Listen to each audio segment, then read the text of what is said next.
o'clock. We'll go ahead and get started this morning. Welcome again to VCE AG Today on September the 3rd, 2020.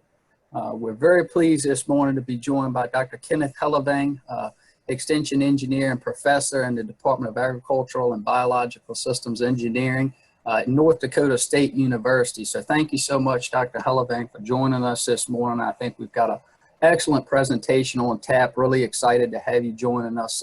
Topic of discussion this morning is going to be corn drying and storage. Thank you to Dr. Bobby Grisso for a wonderful recommendation. I would really like to shout out that. Thank you for helping us get connected with Dr. Hellevang. We're really excited about it, and hopefully this will be a great resource for us to use and share with producers here in Virginia. Before we get started this morning, I'd just like to mention one or two quick housekeeping notes.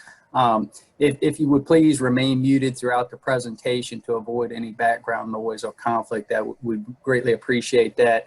And also, if you have questions or comments, please post those in the chat window if you can. I know we've got quite a few questions that have been submitted by producers that aren't able to join us this morning, but we'll ask that all questions and comments be saved to the end of the presentation, and then hopefully we can facilitate a great discussion on that front. So thank you for joining us. We are recording the presentation, so it'll be available afterwards for folks to utilize that weren't able to join us. So with that being said, Dr. Hellevang, thank you again for joining us, and we appreciate you being here.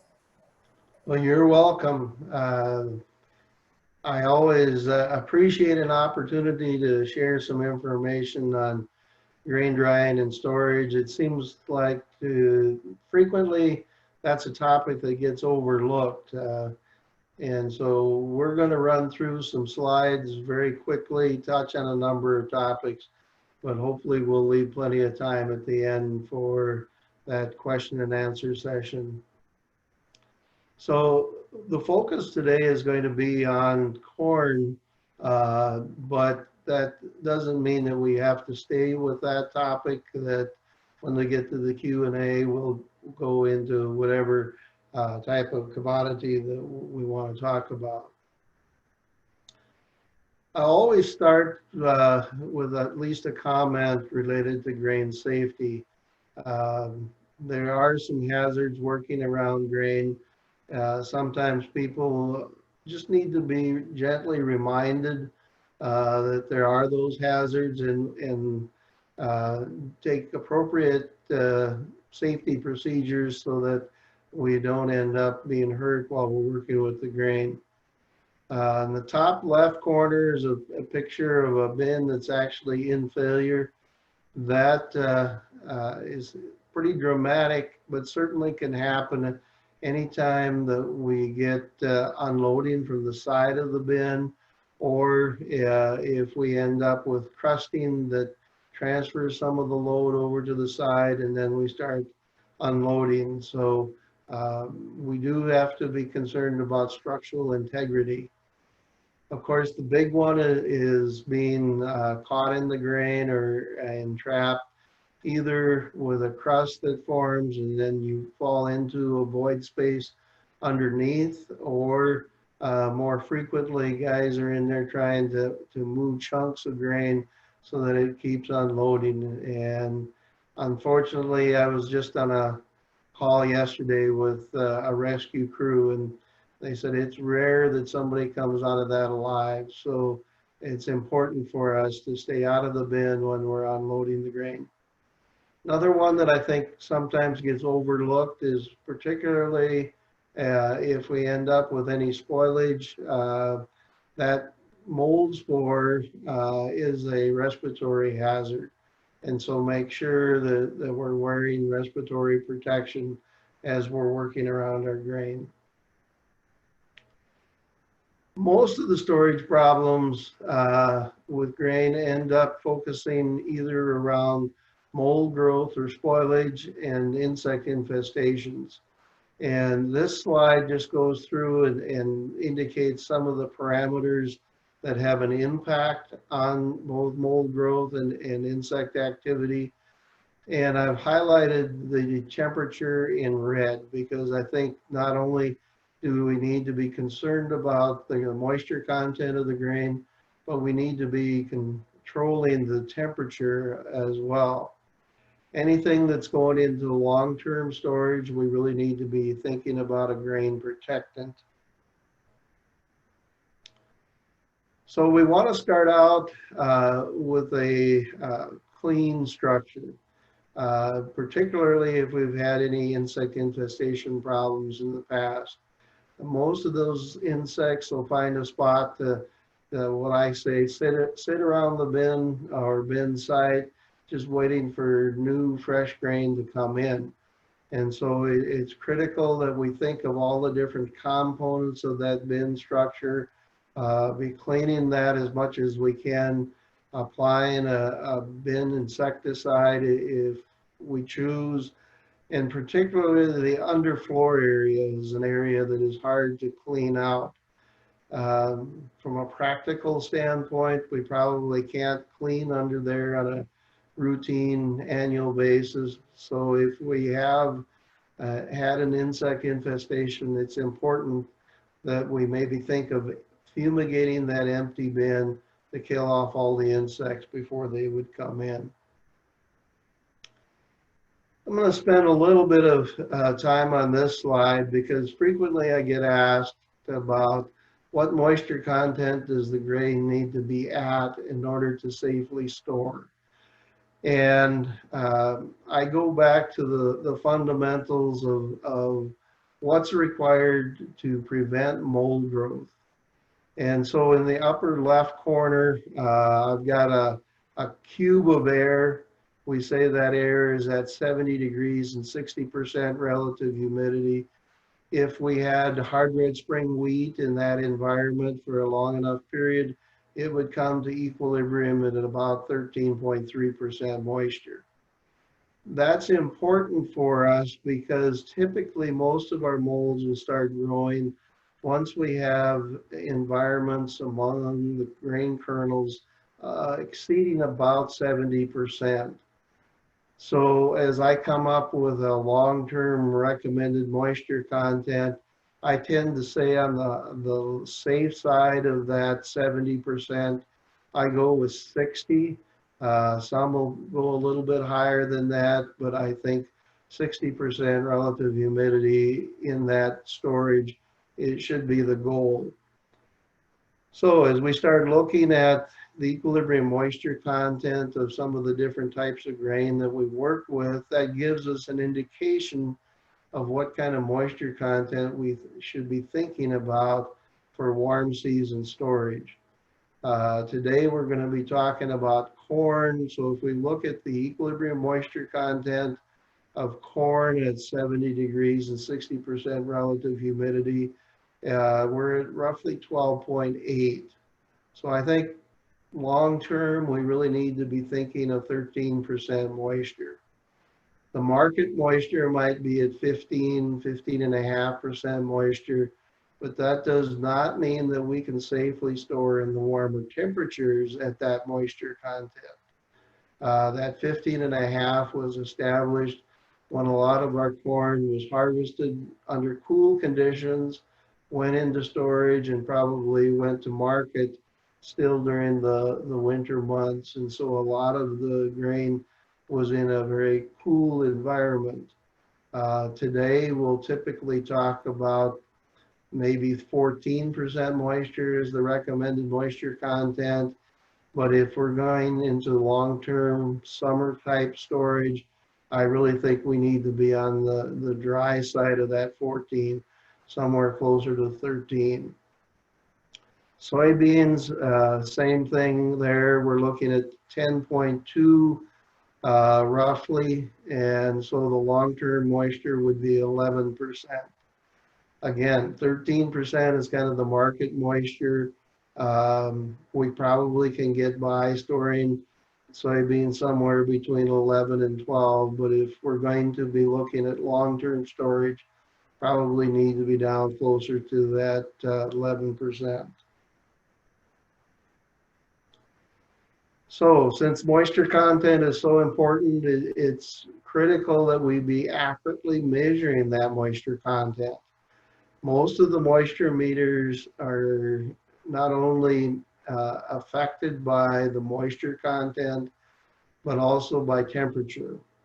And so many of the meters today will be automatically measuring the temperature of the grain sample, adjusting the moisture content reading so that we're getting hopefully an accurate reading. But all of those meters have an operating range, and frequently they're not going to be accurate on cold grain. Probably not as much of an issue in Virginia as it might be in North Dakota. But when we start looking at grain temperatures that are, let's say, around 40 degrees, typically that's kind of the lower limit for a lot of our meters. So double check the owner's manual, find out what the operating range is for that adjustment. If we have any moisture variation on a kernel or within a kernel, that's going to have an impact. And so any grain that's going through a grain dryer or where we're taking cool grain into a warm environment where we might have condensation, or even early morning where we might have condensation forming, that's going to cause an error in the reading. So I really encourage people to double check that initial reading. Take the sample, stick it in a plastic bag or other sealed container, give it 6 to 8 hours to equilibrate, bring it to roughly room temperature, and then recheck that moisture content to verify that we are getting an accurate reading. And that's going to be true whether we're working with a lower cost unit like the upper left, or even if we go with one of the more expensive units such as the bottom left. What do we do if the moisture content of our grain is exceeding that recommended moisture content? Well, I'm going to just touch real quickly on a number of different types of drying options. First, we'll talk about natural air drying. With natural air drying and even storage management, it's critical that we know what our local climate is and what conditions we might have available. I use a website called City-Data that has the weather data for a lot of different areas. I didn't know which location to pick in Virginia, so I just picked one in the central part of the state. And this is the monthly average temperature and humidity. And so if we look at the curves, if we're looking at an October conditions, we're probably averaging about 60 degrees. If we get into November, we're still probably looking at an average temperature around 50 degrees. So that tells us part of what we need to know for storage or for drying. The other thing we need to look at is humidity, and they list the morning high and then the afternoon low. And so you pick a spot in the middle, and if we were looking at a good share of the fall, we're probably looking at somewhere in the 65 to 70% relative humidity range. So why is that important? Well, when we start doing that natural air drying, the corn's going to dry to the equilibrium moisture content of the grain, or for the grain, for the conditions that we have. And I just pulled one of our North Dakota slides.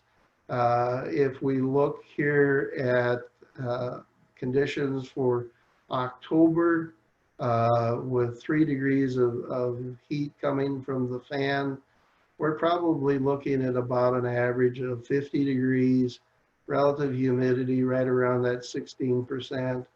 And what we find is that if we're running the fan 24 hours a day, we could bring that moisture content down to roughly that 13.5% moisture that we want.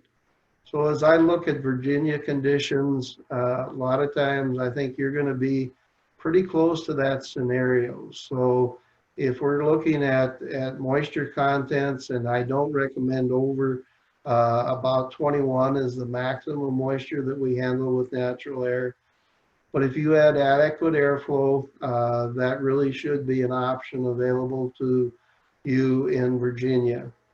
The one thing to keep in mind though, with an airflow rate of 1 cubic foot per minute for bushels. So let's say we got a 10,000 bushel bin, we're moving 10,000 cubic feet of air per minute through that grain bin. We're looking at roughly 40 days of fan time. And we might want to try to get it done a little bit quicker than that. Going to 1.25 CFM per bushel will reduce that drying time to roughly a month. And so natural air drying, as long as you're looking at initial moistures under 21, really should be an option that fits pretty well for Virginia. Even in if we don't get the drying done in the fall, once we get to temperatures of about 40 degrees, the moisture holding capacity of that air becomes very limited. And so I encourage farmers to just shut the system down, keep the grain cool over the winter months, and then finish the drying in spring.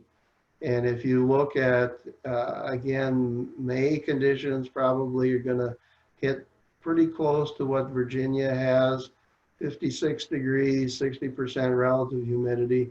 Again, dries to roughly that 13.5% moisture and does it in about 40 days. So certainly, I think natural air drying is an option for Virginia. Once we start looking at adding supplemental heat, there's different options. Most of these I'll refer to as high temperature in-bin dryers. Some of the systems will have the stirring devices or augers in them so that we're constantly mixing the grain. It's important that we be mixing the grain because when we add heat, we end up with a lower equilibrium moisture content, which means then that we're going to end up drying to a moisture content likely lower than what we would prefer. A lot of the in-bin drying systems use an air temperature of about 160 degrees and will be a very usable and efficient operating system. There's only one company that I'm aware of that does the bottom sweep auger. What they do is run the heated air through the bottom. Once the grain dries to the desired moisture content, they have a sweep auger that'll run around lifting the grain out of that bin and putting it into a separate bin, typically for cooling. And again, a very efficient operation, works well at typically about 160 degrees. One of the things to keep in mind as you're sizing these systems is that the maximum drying rate typically is going to be a corn depth of about 6 to 8 feet. As we add more corn, and then you can use the bin as a holding bin, but you end up sacrificing airflow in doing that because the fan is having to move air through a greater depth. And so the drying speed in bushels per hour ends up slowing down some.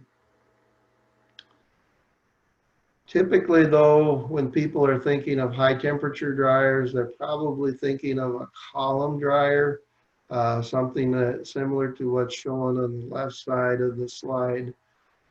Lots of different options available, a lot of relatively new designs that are being utilized to improve energy efficiency, reduce drying costs, and maintain the quality of the corn.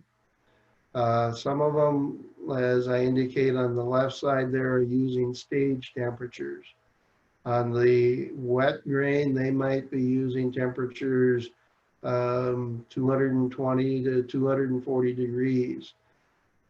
As it dries, the lower section may operate at a lower temperature. They may run that at 180 to 220 degrees. for that final portion.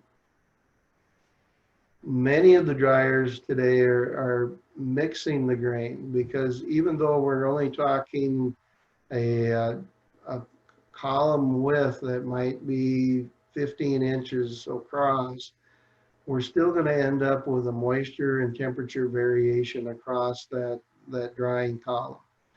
So this one is showing a grain turner or inverter, where it's actually taking the corn that is on the inside of the plenum and moving it or shifting it to the outside of the plenum. And there's a lot of variations on how they're doing that mixing, but all of that improves the grain quality and the energy efficiency, because they typically will then run at a little higher temperature. So anyone that is considering purchasing a dryer, I really recommend that they will purchase one that has some of these features. There's one dryer out there that I'm aware of that uses 2 metering rolls to accomplish that variation. The metering roll next to the inside of the column is removing the grain much more rapidly than the outside, again, so that we get more uniform drying, more gentle drying occurring.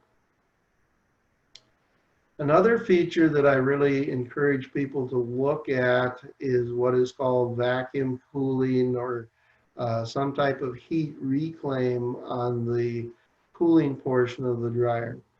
Many of the tower dryers shown on the right will have that feature.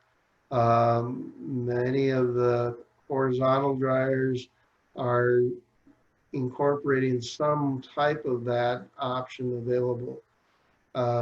We'll see about a 20% increase in energy efficiency by capturing that cooling heat.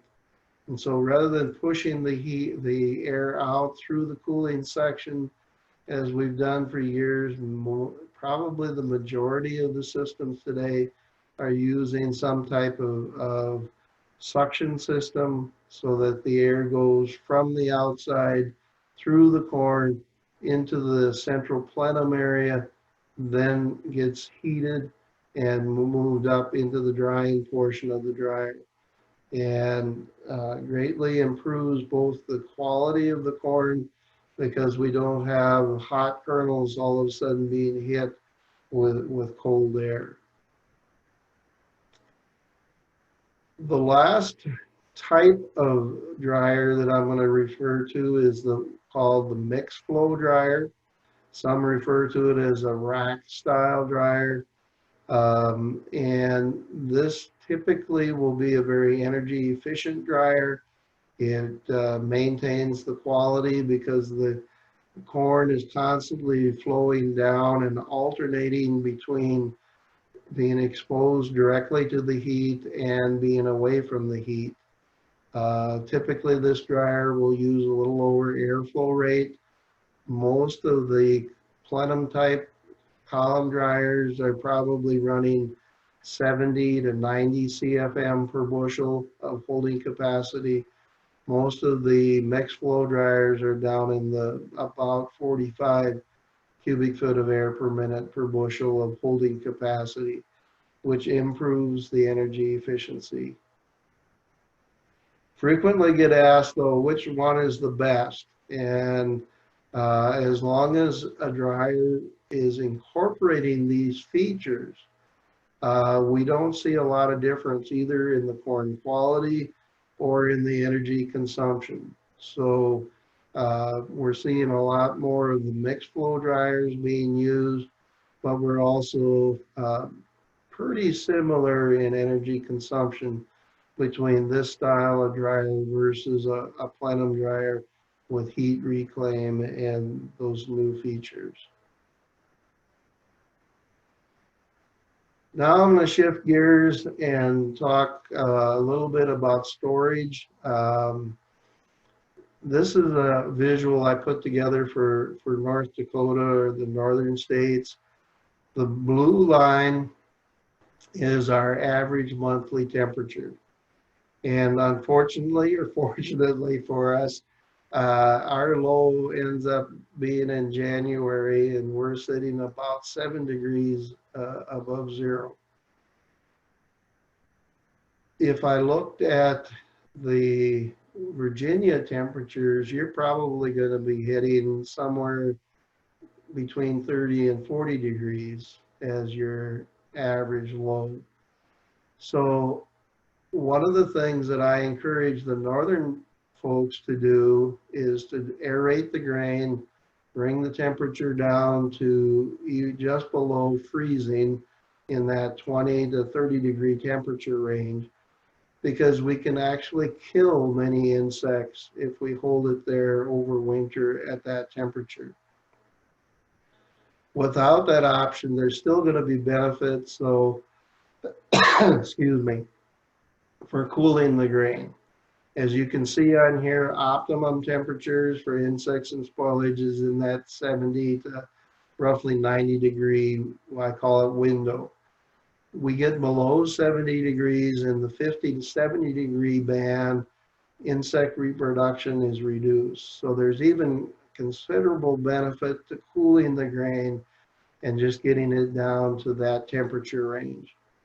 We get below 50 degrees and we're actually able to be cool enough that any insects that are there go dormant.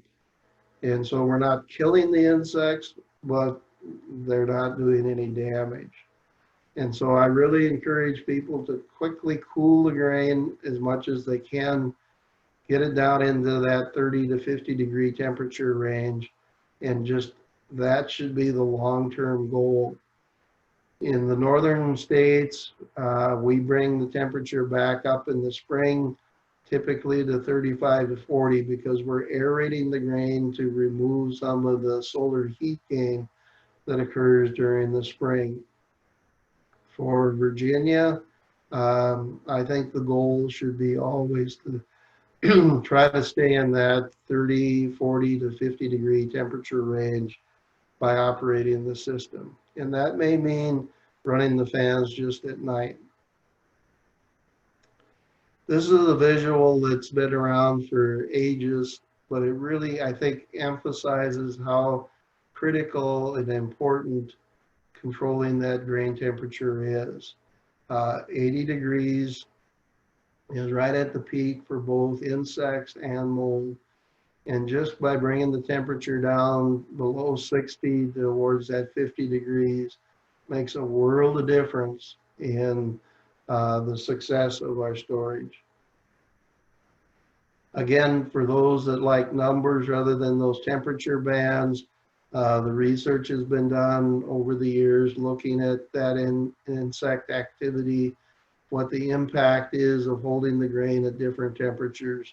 And again, if you get it down in that 50 degree and under, we're actually able to put the insects to sleep.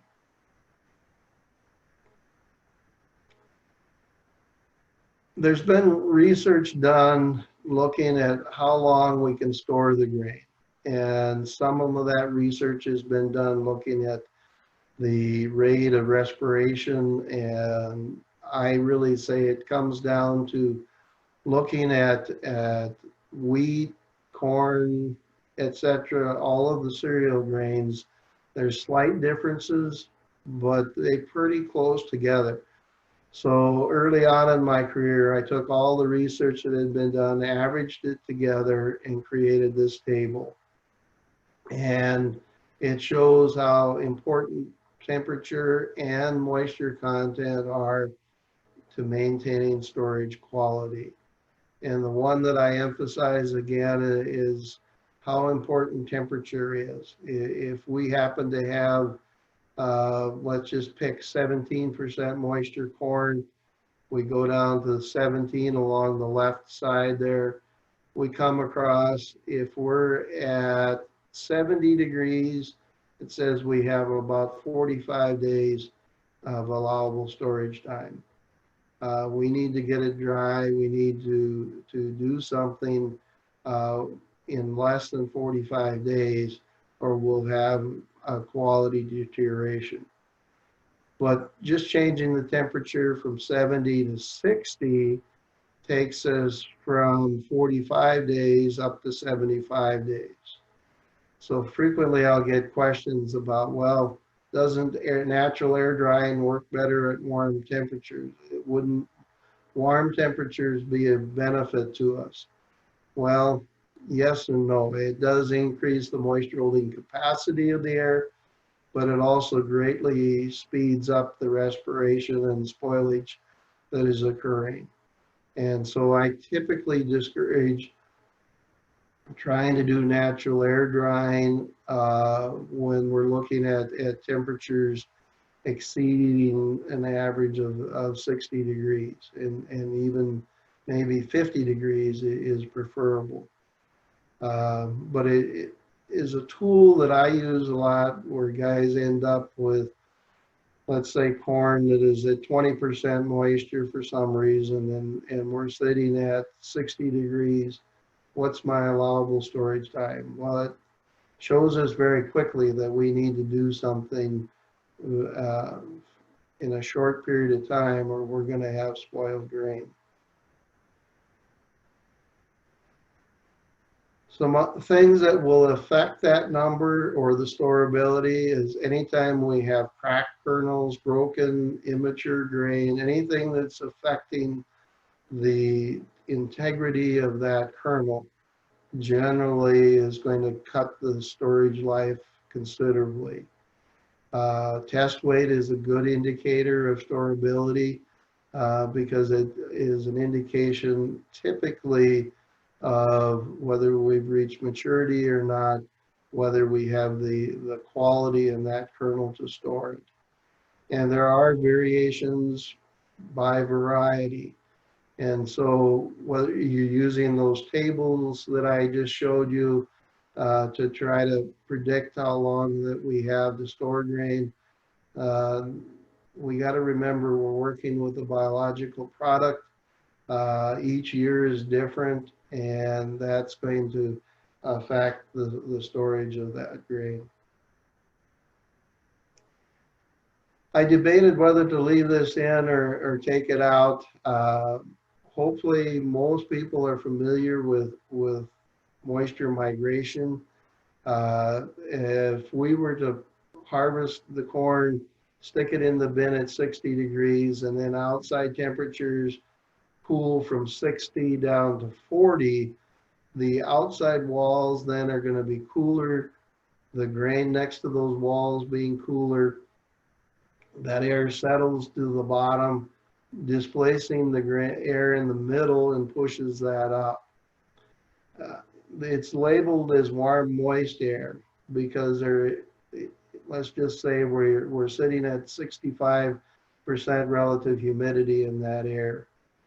As the air comes in contact with the cooler grain at the top surface, what happens is that relative humidity increases.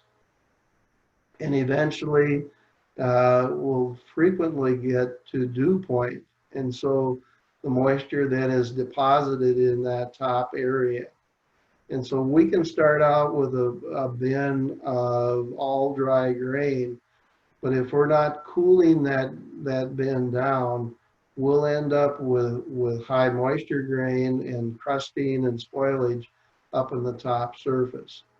And the way that we prevent that is by using an aeration system to cool the grain as the outdoor temperatures cool down. Grain is a wonderful insulator. This is showing North Dakota winters. So we got a snowstorm going on. The guy's all bundled up against the cold. And yet that little bug in there, he's as toasty as can be because grain is a wonderful heat sink and it has a lot of insulating properties. And so if we're not mechanically cooling the grain with an aeration system, it will sit at warm temperatures that may be conducive for insect activity. In the spring and summer, We're also going to have temperature variations. Now the air is going up along the bin perimeter, being pulled down in the center. We'll see a moisture increase again, maybe 4 or 5 feet below the top surface. But this is what I call self-limiting, because as the grain warms up, we no longer have the temperature difference and we don't increase the moisture content. So generally that moisture content increase is less than 0.5 percentage point. So if you go back to recommendations that were out there in the probably 60s and 70s, they all said cool the grain in the fall, warm the grain in the spring. And I'll still see some of that recommendation show up once in a while. The current thinking is that we leave the grain cool. There's so many benefits that come from keeping the grain cool that we no longer recommend warming the grain. And you can look to the research, and that's what it's showing us, is that we're better off having a little spot that increases in moisture content a little bit, but then keeps the whole grain mass cool. We have less insect infestation, we have less other spoilage problems by keeping the grain cool. So aeration is critical. Frequently people will ask questions as to how long do I need to run that fan. We use this rough equation to calculate that. You take the number 15 and you divide it by whatever the airflow rate is that's going through the bin. Many of the aeration systems are set up for about 0.2 of a CFM per bushel. So in about 75 hours, we can totally change the temperature of that grain mass. So in about 3 days of fan operation, we're cooling that grain. We don't need a huge fan to do that. A very common bin size today that is being built is a 42 diameter. Some are even bigger than that. Might be a 36-foot sidewall or grain depth. So we're looking at about 40,000 bushels. This example happens to be of soybeans. Just a 5-horse fan will give us the airflow rate that we need. So on a smaller bin, frequently we can get by with maybe 1.5 horse or 2-horse fan, and that will adequately cool that bin. For those that want to get a little bit more detailed, on my website is a link to this fan selection program that the University of Minnesota developed a number of years ago. A very nice tool to size fans or to see what kind of airflow rate you have. There's over 200 different fans that are listed in this program. I like to stress the return on investment. I don't expect you to see all the numbers that are on the slide, but went through and looked at sizing, again, a 42-foot diameter bin of corn, figured same 5-horsepower fan. And even if we were to run that aeration fan 10 complete cycles during the year to manage the grain temperature, with 12-cent electricity, that's less than a penny per bushel for the whole year to control insects and mold. I doubt that you're going to find a return on investment that's going to be better than that. Couple different common questions that I get. It is important to level the bins. That's what's going to give us the most uniform airflow through the bin. Plus that peak tends to be the area that warms up and causes us trouble.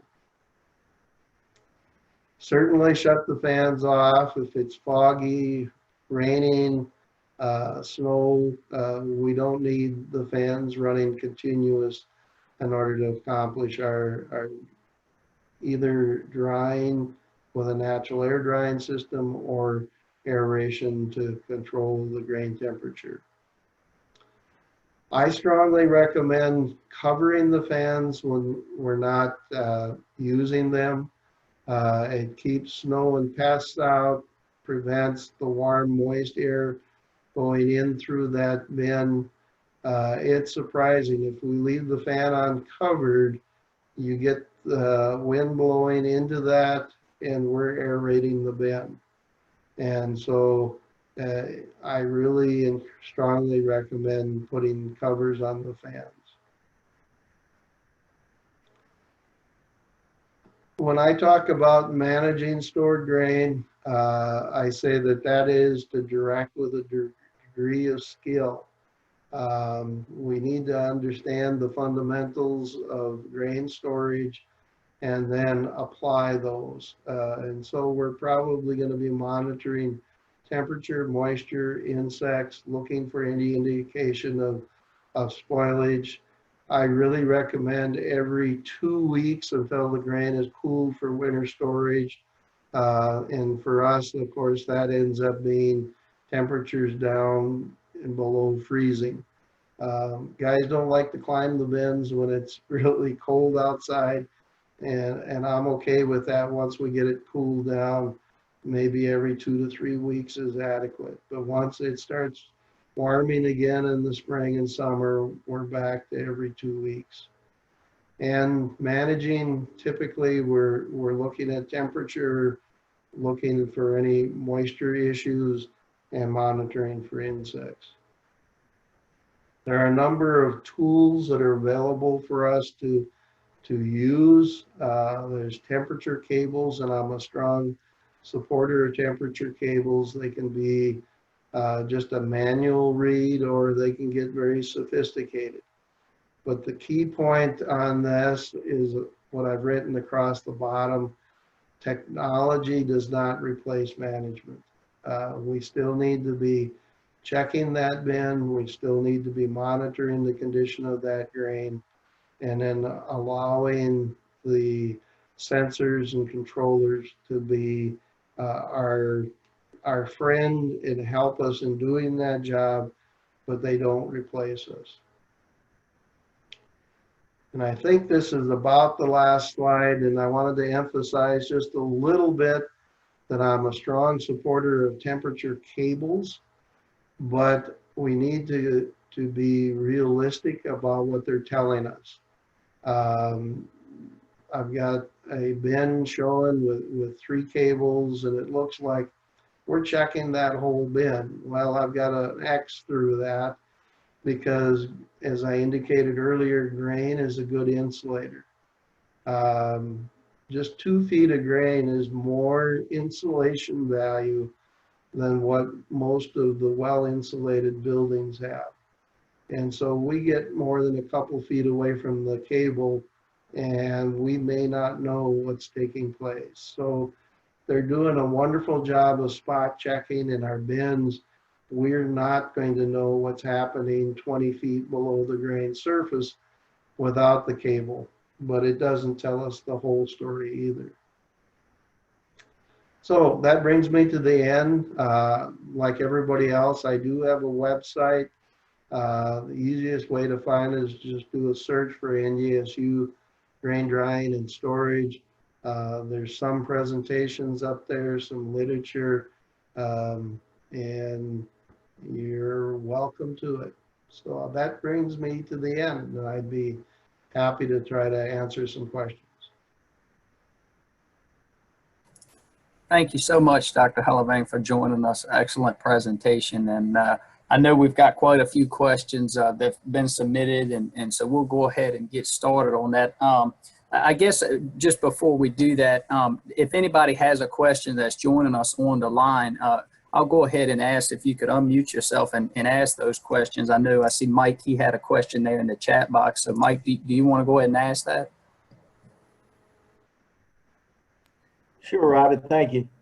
Dr. Hellevang, you had a really interesting chart up there about aeration cooling time. And I think a lot of farmers don't have a clue. I think they just go off of what they think. And I'm sure it's written on a fan. I'm sure the literature with a fan has a cooling cubic feet per minute per bushel rate. But if a farmer has a fan and he has got no literature on it, what does he do to figure his cubic feet per minute per bushel for a cooling fan? Yeah, unfortunately, most of the fans do not come with a table. If you ask, you may be able to find one that will list airflow rate at various static pressures or resistance to airflow. But the best tool, and I'm going to see here if I can back up to it again, for fans is to go to the website and utilize this tool.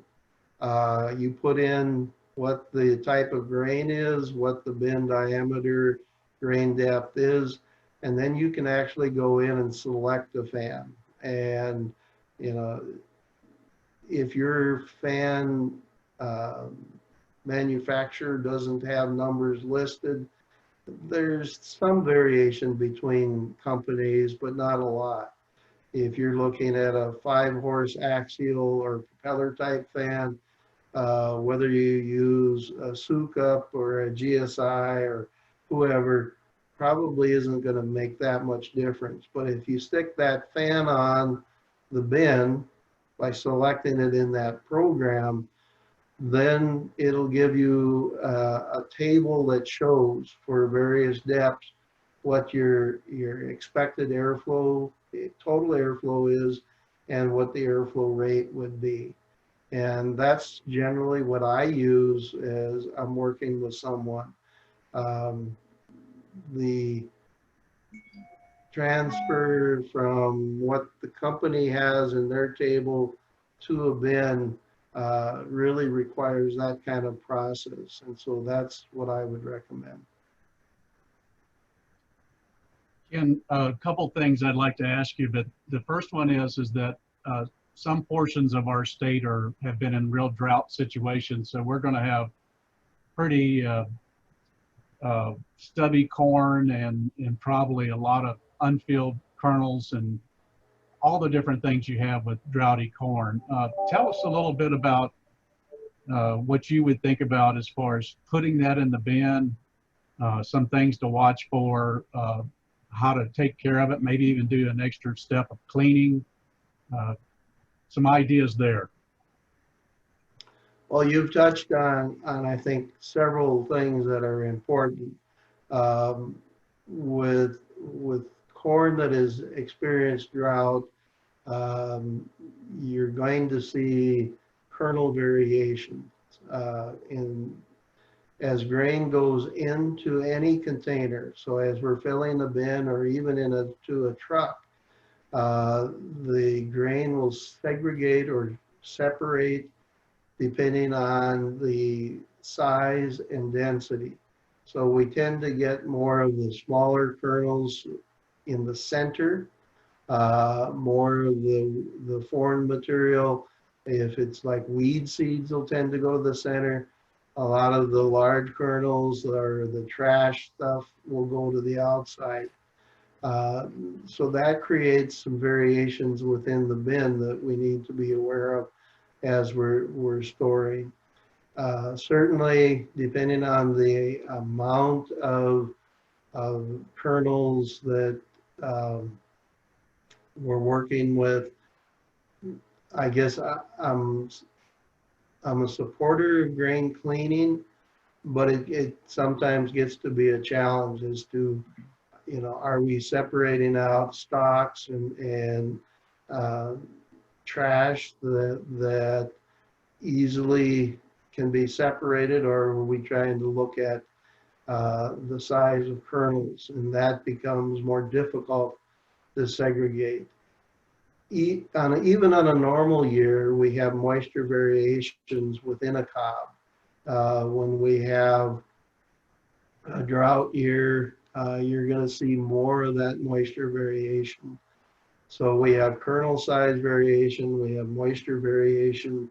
And so as we're checking moisture contents, it's important to actually check maybe more than what you would in a quote typical or normal year.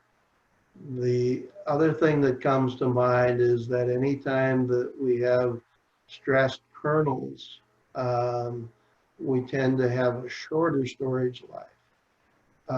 So we'll typically talk about making sure that the grain is maybe even a point lower in moisture content as we're trying to store that corn. We run into drought corn, depending on where you're at in North Dakota, fairly routinely. And our experience has been that it stores fairly well. It's just that we have kernels that are smaller, more variation, that means that we probably can't store as long as we would in a normal year. Thank you. All right, any other questions? Robbie, I have a question. Dr. Hellevang, my name's Trent Jones. I want to thank you so much for being here this morning. Wonderful presentation. I've had a couple questions submitted throughout the week from producers who weren't able to join us this morning. Just kind of piggybacking off of a little bit of what you just talked about, where you were suggesting that fines and smaller seeds, weed seeds, are going to be congregating in the center of a tank. One of the questions that was submitted is, do you suggest the use of spreaders to distribute fines in the tank, or do you prefer allowing the fines to build up in the middle and then core the tank to pull out those fines? Any opinion there? I do have,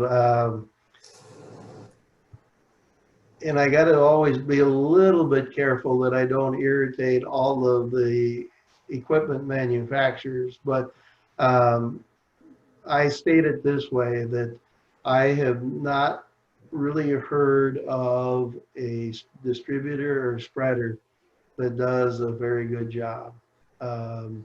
It may not deposit the fines and foreign material in the center, but it doesn't end up distributing them evenly throughout the bin either. So I'm a supporter of filling the bin and then coring the bin or taking some grain out to try to remove some of that foreign material. Just even as a regular storage management strategy, I hear farmers saying over and over and over again that they always had storage problems until they started what they call coring the bin. They'll fill it right to the peak, but then take out a couple, 3 loads so that they kind of level that top surface, pull out the fines out of the middle. And the research says that we should be doing that periodically as the bin is filled. So you fill the bin a quarter and you take out a little bit. You fill the bin to a half full, you take out a little bit. I'm not aware of anybody that really doing that. Typically, like I say, they'll fill it to the peak and then unload. And that's my preference. That way we know the fines and stuff are in the middle. We know that we're getting a lot of that pulled out as we core the bin. And that's what I recommend. Thank you. That's a great explanation. Ken, one last item or just a comment that we talked about the aeration and the cooling fans. A lot of times people mistake that they are actually doing some drying with that particular fan. And so just want to reemphasize that the items that you covered earlier with the CFMs for drying, for natural air drying, is quite a bit different from aeration. Yeah, and I typically will, if I'm doing a drying presentation, spend a little more time talking about that there's a huge difference in the amount of airflow. As we go from 0.2 of a CFM per bushel up to 1 CFM per bushel or more, we've gone on a bin maybe from a 2 horsepower to a 10 horsepower. Kind of a rule of thumb that I use is that to double the airflow takes somewhere between 4 to 5 times the horsepower. And so, yeah, we're shifting from small fans to huge fans. And some will say, well, I'm only taking off a couple points of moisture. The reality is we still need the big fans. With these small fans, we might need to run the fan for 4 or 5 months rather than 1 month in order to get the drying done. And so there is a big difference between air drying and controlling the grain temperature. And even the type of fans makes quite a difference. And some of what I have up on my website are a couple of presentations that I've put together that really start looking at the different types of fans that, again, going back to the 60s and maybe even 70s, a lot of our bins were shallow bins, maybe 15 to 18 feet deep, and we did a lot of natural air drying with propeller or axial type fans. Today, just shifting up to a 20-foot horn depth means that we probably shift to a centrifugal fan, and in order to get the kind of airflow that we want. And it makes a difference which kind of centrifugal fan. So if you've got an interest in that area, a fair amount of information on my website that I'd encourage you to look at.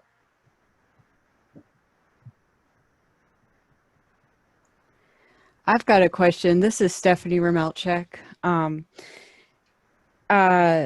Would that calculator that you showed, would that help you understand how often and for how long you should run your fans to maintain the moisture, but not to dry it?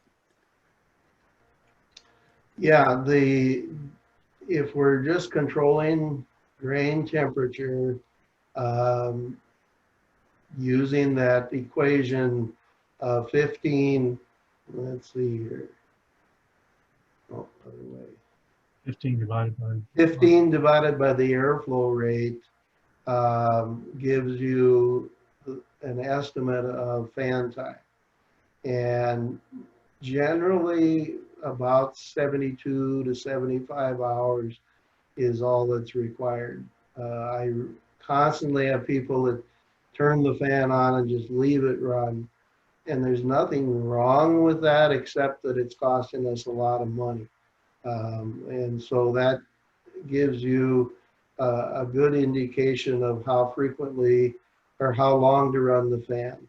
And the typical recommendation is whenever we're seeing average outdoor temperatures be 10 to 15 degrees cooler than the grain temperature, then we run the aeration cycle to cool the grain down. And that then allows us to gain the benefit of the cooler storage environment. Okay, thank you.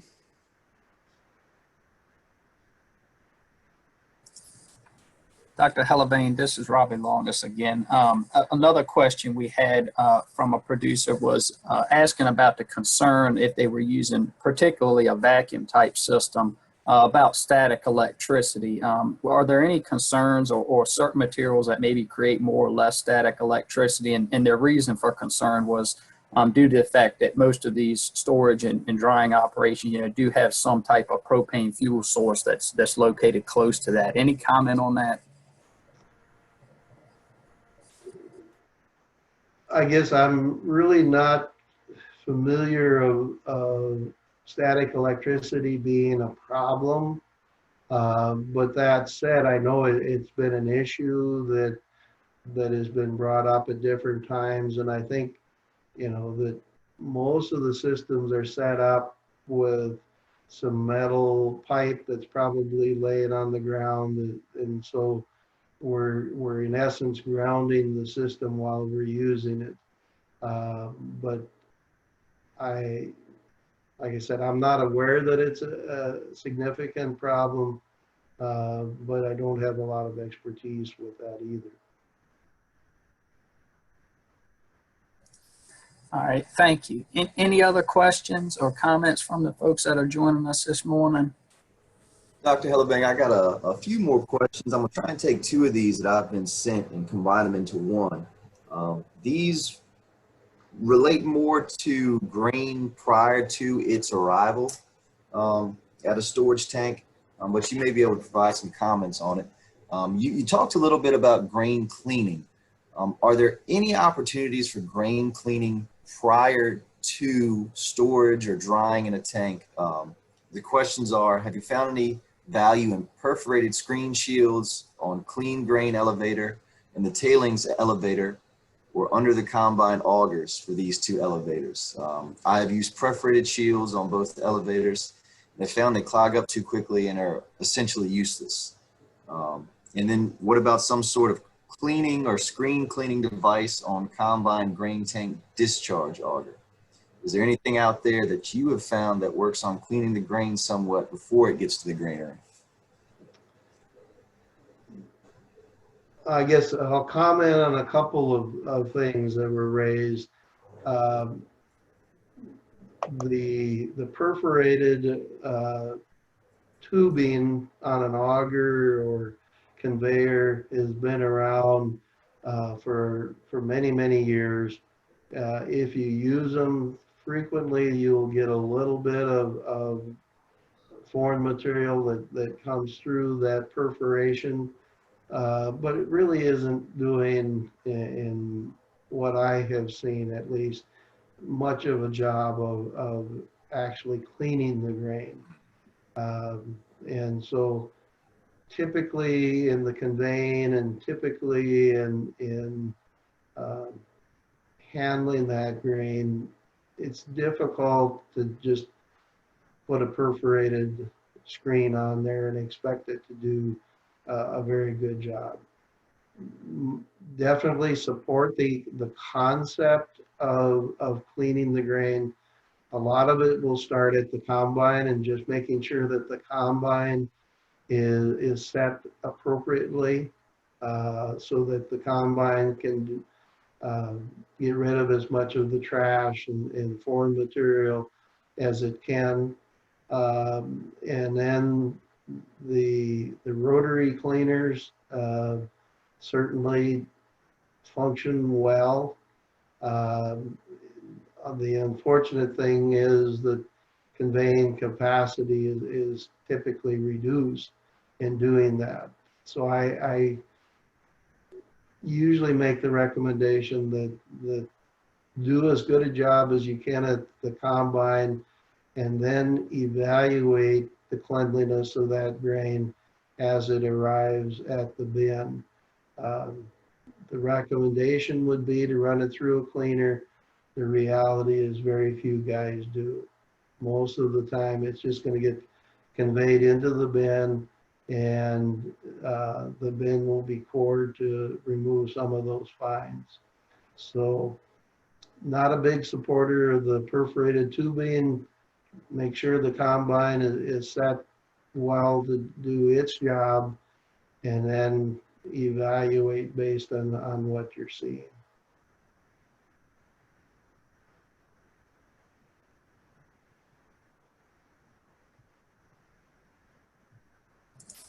All right, any other questions or comments for Dr. Hellevang this morning?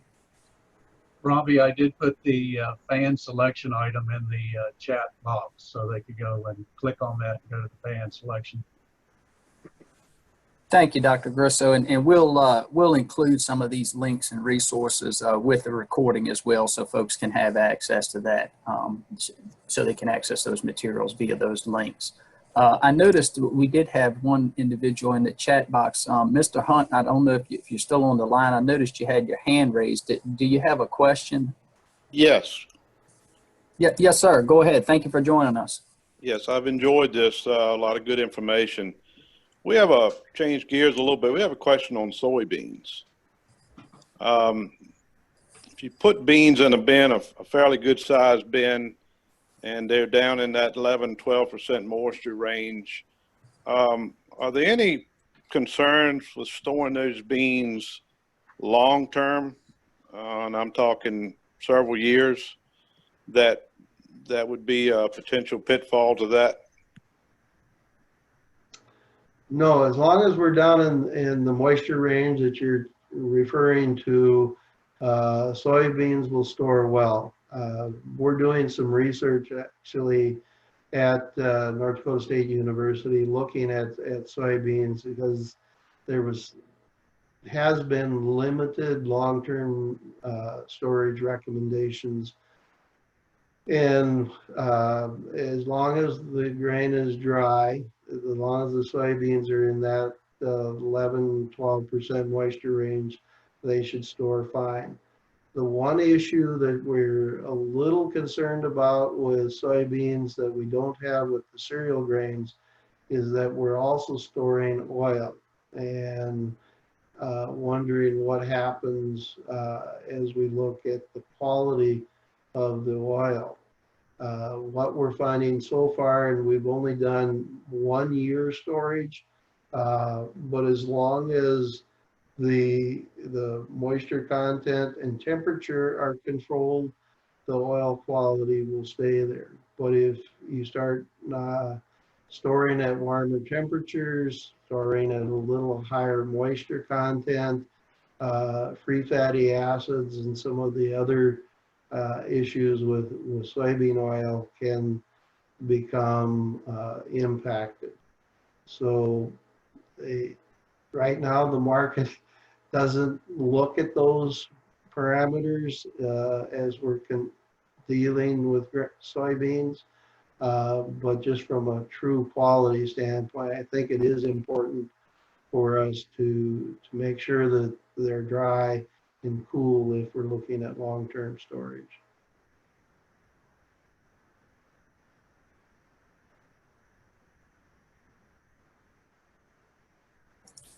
All right. Any other questions or comments this morning? Robbie, I've got one last question if we've got time for it. Yes, sir, Trent. All right, this is another one that was submitted. I find that cutting at higher moisture corn pulls off more bees' wings from the cob, and they generally dislodge from the kernel after being run through the dryer. I'd like to try and pull out the bees' wings at the back of the boot on my dry elevator leg. I find that the airflow from the buckets tends to naturally float a lot of the bees' wings at that time. And should it make sense to vacuum off bees' wings at this juncture? Dr. Hellevang, are you aware of any kind of systems out there that would be able to pull out those bees' wings from the system at that point? I'm not familiar with anything that does, but that doesn't mean it doesn't exist. I think the observation is accurate, that as it's dried, we tend to see more bees' wings released. I know one option that some of the farmers are using is to make sure that they're running the fan as they're filling the bin. That way it blows out some of those wings as the grain is being conveyed into storage. But anything that would pneumatically do the same thing certainly would have some appeal to it, but I'm not aware of a product that actually does that. Thank you, sir. I've got another question. So we grow winter wheat and barley here.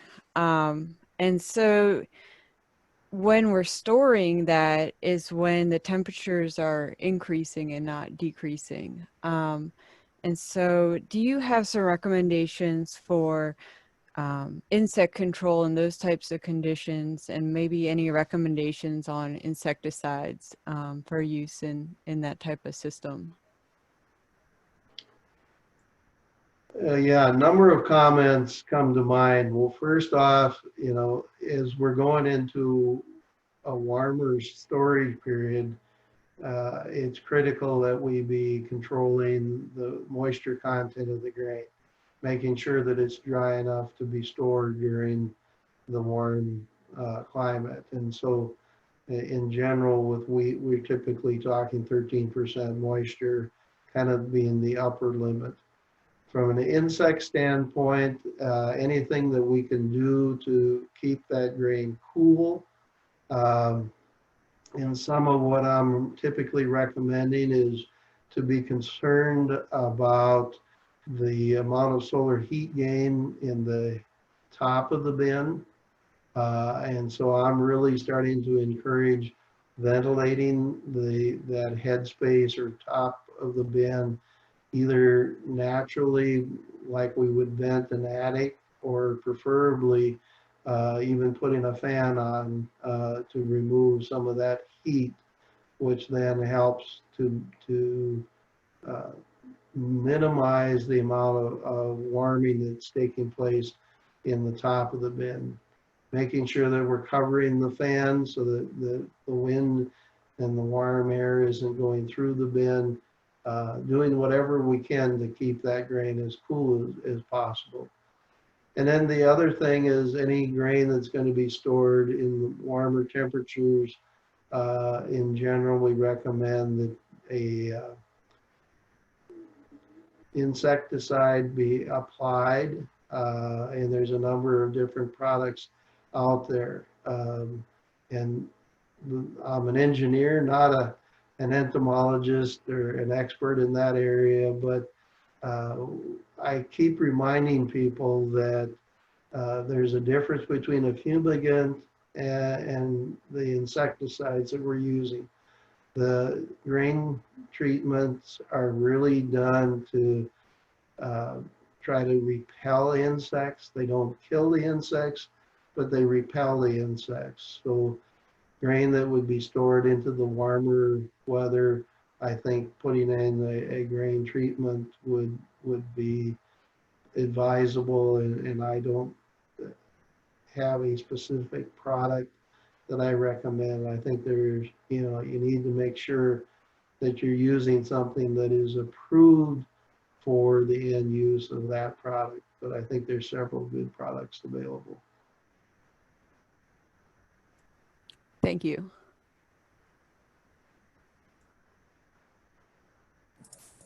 All right, great questions, great discussion. Any last questions or comments this morning before we finish up?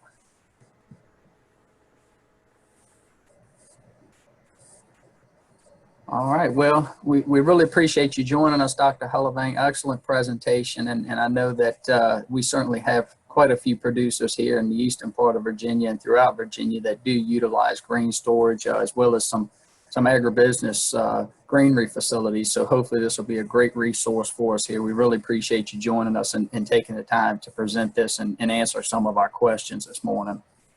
You're very welcome. Thank you again for everyone that joined us this morning. Again, the presentation as well as the links will be posted on our page, where we'll have a lot of the recordings for VCE Ag Today.